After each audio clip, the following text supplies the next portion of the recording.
Yes, but don't forget, it's still all about how Satan can destroy people invisibly, right? So, I mean, yes, did he get abusive towards me? Yes, but it also, like,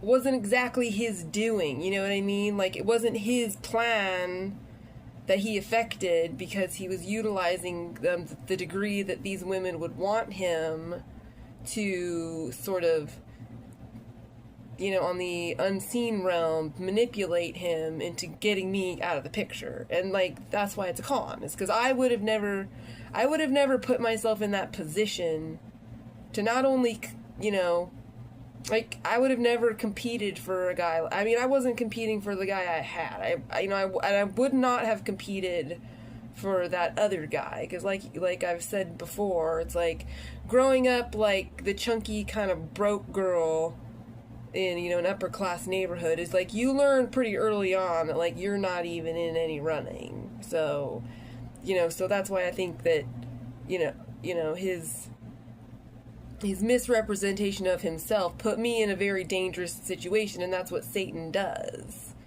So it's not like I wasn't consensually there. Like, I was consensually there. It was just a very misrepresented situation, and that's part of the demonic contracting.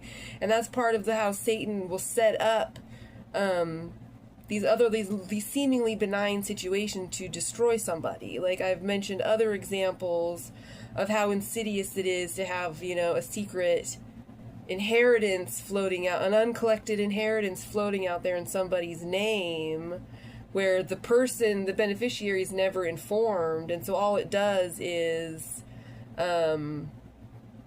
create an avenue of identity theft to then further destroy the beneficiary, the alleged beneficiary. I mean, you know, it's a legally sanctioned hit, you know, public offering of a hit, basically, when you have the sort of unclaimed inherited allotment just like hanging out there in the ethos for somebody that's never informed of it.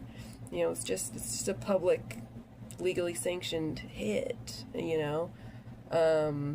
That's one, you know, that's another demonic avenue of you know, sort of permissible destruction, right? And that's another reason why we have to be ensuring that our delegates are not usurping our agency and even allowing these corporations to have our name and identity. Like, the degree that none of them have a right to know I exist.